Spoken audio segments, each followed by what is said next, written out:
Devil ಎದುರುಗಡೆ ನನ್ನ first night with cinema ಅಲ್ಲ, ಕರ್ನಾಟಕದ ಹಳೆ ಅಂದರು. ಅಲ್ಲ ಅದೊಂದು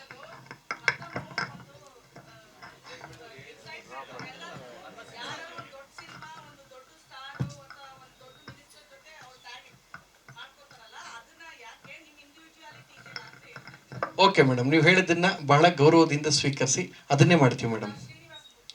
ಓಕೆ ಮೇಡಮ್, ಕೊಟ್ಟೆ.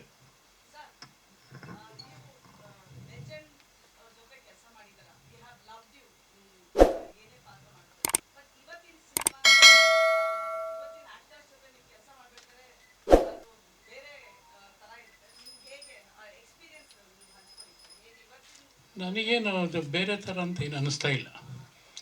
ರಾಜ್ಕುಮಾರ್ ಜೊತೆಲಿ ಮಾಡಿದ್ದೀನಿ, ಕಲ್ಯಾಣ್ ಕುಮಾರ್ ಜೊತೆಲಿ ಮಾಡಿದ್ದೀನಿ, ಉದಯ್ ಕುಮಾರ್ ಜೊತೆಲಿ ಮಾಡಿದ್ದೀನಿ. ಅದಾದಮೇಲೆ ಸೆಕೆಂಡ್ ಜನ್ರೇಷನ್ ರಾಜೇಶ್ ಜೊತೆಲಿ ಮಾಡಿದ್ದೀನಿ, ಶ್ರೀನಾಥ್ ಜೊತೆಲಿ ಮಾಡಿದ್ದೀನಿ. ಅದಾದಮೇಲೆ ಅಂಬರೀಷ್, ವಿಷ್ಣುವರ್ಧನ್ ಅವ್ರ ಜೊತೆಲಿ ಮಾಡಿದ್ದೀನಿ. ಈಗಿನ ಹೀರೋಗಳು ಲೂಸ್ ಅವ್ರಿಗೂ ಮಾಡಿದ್ದೀನಿ. ನನಗೇನು ಡಿಫರೆನ್ಸ್ ಅಂತ ಏನು ಅನ್ನಿಸ್ತಾ ಇದ್ದಿಲ್ಲ. ಅಲ್ಲಿ ಏನು ಮಾಡಿದ್ನೋ ಅದೇ ರೀತಿ ಸಂಭಾಷಣೆ ಇಲ್ಲೂ ಒಪ್ಪಿಸ್ತಾ ಇದ್ದೀನಿ ಹೊರತು ಡಿಫರೆನ್ಸ್ ಅಂತ ಏನು ಅನ್ನಿಸ್ತಾ ಇಲ್ಲ. ನಾನು ಕೇಳೋದಕ್ಕೆ ಹೋಗೋದೇ ಇಲ್ಲ. ಸಂಭಾಷಣೆಯಲ್ಲಿ ಏನಾದರೂ ಗ್ರಾಮರ್ ಮಿಸ್ಟೇಕ್ಸ್ ಇದ್ದರೆ ಆಗ ನಿರ್ದೇಶಕರಿಗೆ ಕೇಳ್ತೀನಿ, ಇದು ಗ್ರಾಮರ್ ಮಿಸ್ಟೇಕ್ ಇದೆ, ಇದನ್ನು ತಿದ್ದುಕೊಳ್ಳಿ ಅಂತ. ಕೆಲವರು ತಿದ್ದುಕೊಳ್ತಾರೆ, ಇಲ್ಲ ಸರ್ ಅದರ ಹಾಗೇ ಹೇಳಿ ಅಂತಂತ ಹೇಳ್ಬಿಟ್ಟು. ಈ ಒಂದು ಸಣ್ಣ ಎಕ್ಸಾಂಪಲ್ ಹೇಳ್ತೀನಿ. ಈಗ ಮೊನ್ನೆ ಬೃಂದಾವಿಹಾರಿ ಅಂತ ಶ್ರೀನಿವಾಸ ರಾಜು ಸಿನಿಮಾದಲ್ಲಿ ಒಂದು ಪಾತ್ರ, ರಾಮ್ಕುಮಾರ್ಗೆ ನಾನು ಅಪ್ಪನ ಪಾತ್ರ ಮಾಡಿದ್ದೀನಿ. ಅದರಲ್ಲಿ ಒಂದು ಅಸಿಸ್ಟೆಂಟ್ ಡೈರೆಕ್ಟರ್ ಒಂದು ಶ್ಲೋಕ ಬರ್ಕೊಂಡು ಬಂದಿದ್ದ. ನನಗೆ ಇದು ಭಗವದ್ಗೀತೆಯಲ್ಲಿ ಕೃಷ್ಣ ಪರಮಾತ್ಮ ಹೇಳೋದು ಸಾರ್ ಅಂತಂದು ಹೇಳಿಬಿಟ್ಟ. ನನಗೆ ಗಾಬರಿ ಆಯಿತು. ಈ ಥರದ ಶ್ಲೋಕ ಭಗವದ್ಗೀತೆಯಲ್ಲಿ ಕೃಷ್ಣ ಹೇಳೋದು ಇಲ್ವಲ್ಲಪ್ಪ ಅಂತ. ಇಲ್ಲ ಇದೆ ಸಾರ್ ಅಂತ. ಸರಿ ಆಯಿತು ಅಂತ ಶೂಟಿಂಗ್ ಮಾಡಿಬಿಟ್ರು. ಡಬ್ಬಿಂಗ್ ಕರೆದ್ರು, ಡಬ್ಬಿಂಗ್ ಹೋದೆ. ಡಬ್ಬಿಂಗ್ನಲ್ಲಿ ನನಗೆ ಯಾಕೋ ಅನುಮಾನ ಬಂತು. ಒಂದಿಬ್ಬರು ಮೂವರು ಸೀನಿಯರ್ ಜರ್ನಲಿಸ್ಟಿಗೂ ಫೋನ್ ಮಾಡಿ ಕೇಳಿದೆ, ನಮಗೂ ಅನುಮಾನ ಸಾರ್ ಅಂತ ಕೆಲವರು ಹೇಳಿದ್ರು. ನಾನು ಕೊನೆಗೆ ಉಡುಪಿಗೆ ಮಠಕ್ಕೆ ಫೋನ್ ಮಾಡಿದೆ. ಮಠಕ್ಕೆ ಫೋನ್ ಮಾಡಿ ಅಲ್ಲಿ ಸರಳಾಯ ಅಂತ ಒಬ್ಬರು ನಮ್ಮ ಪರಿಚಯಸ್ಥರಿದ್ದ, ನೋಡಿ ಈ ಥರ ಭಗವದ್ಗೀತೆಯಲ್ಲಿ ಅವ್ರಿಗೆ ಅನುಮಾನ ಬಂತು. ಇಲ್ಲ ಸರ್ ಆ ಥರದ್ದೇನು ಇಲ್ವಲ್ಲ, ಇರಿ ಅಂತ ಹೇಳ್ಬಿಟ್ಟು ಅವರು ನಾರಾಯಣಾಚಾರ್ಯ ಅಂತ ಅವ್ರು ಸಂಸ್ಕೃತ ವಿದ್ವಾಂಸರು, ಅವ್ರ ಹತ್ರ ಹೋಗಿ ಇದ್ರ ಬಗ್ಗೆ ಕೇಳಿದ್ರು. ಯಾರು ಹೇಳಿದ್ದು ಸರ್, ಇದು ಭಗವದ್ಗೀತೆಯಲ್ಲಿ ಇಲ್ಲವೇ ಇಲ್ಲ, ಇದು ಒಂದು ಸುಭಾಷಿತ ಅಷ್ಟೇ ಅಂತ ಹೇಳಿದ್ರು. ನನಗೆ ಆಗ ಕರೆಕ್ಟ್, ಇದು ಸುಭಾಷಿತದಲ್ಲಿ ಬೇಕಾದ ಒಳ್ಳೆ ಮಾತುಗಳನ್ನ ಅದನ್ನು ನಾವು ಸುಭಾಷಿತ ಅಂತೀವಿ. ಹೌದು ಸರ್ ಅಂತ ತಿರ್ಗಿ ಆಮೇಲೆ ಆ ಹಳೇ ಲಿಪ್ ಮೂಮೆಂಟ್ಗೆ ಆ ಸುಭಾಷಿತನ ನಾನು ಸಿಂಕ್ ಮಾಡಿದೆ. ಆಮೇಲೆ ಡೈರೆಕ್ಟ್ರು ಸರ್ ತುಂಬ ಥ್ಯಾಂಕ್ಸ್ ಸರ್, ನೀವು ಅಷ್ಟೆಲ್ಲ ಕಷ್ಟ ತೊಗೊಂಡು ಮಾಡಿದ್ದಕ್ಕೆ.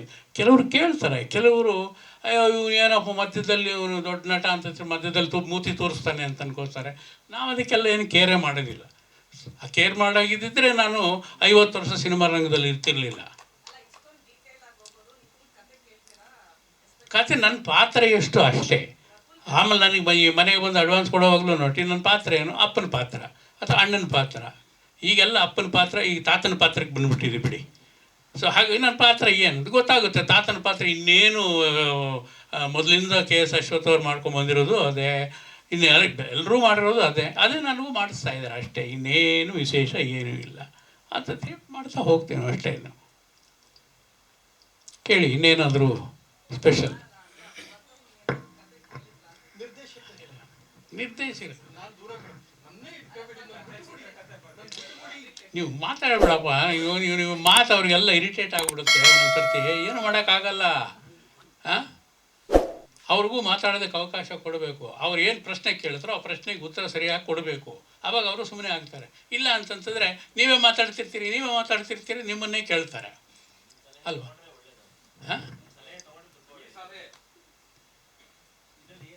ಲೇಟೆಸ್ಟ್ ಹಾಗೂ ಇಂಟ್ರೆಸ್ಟಿಂಗ್ ಸುದ್ದಿಗಳಿಗಾಗಿ ಬಾಸ್ ಟಿವಿ ಕನ್ನಡ ಚಾನೆಲ್ನ ಸಬ್ಸ್ಕ್ರೈಬ್ ಮಾಡಿ. ಹಾಗೆಯೇ ಬೆಲ್ ಐಕಾನ್ ಪ್ರೆಸ್ ಮಾಡಿ. ಇದರ ಜೊತೆಗೆ ಫೇಸ್ಬುಕ್, ಇನ್ಸ್ಟಾಗ್ರಾಮ್, ಎಕ್ಸ್ನಲ್ಲೂ ಮಿಸ್ ಮಾಡದೆ ಫಾಲೋ ಮಾಡಿ.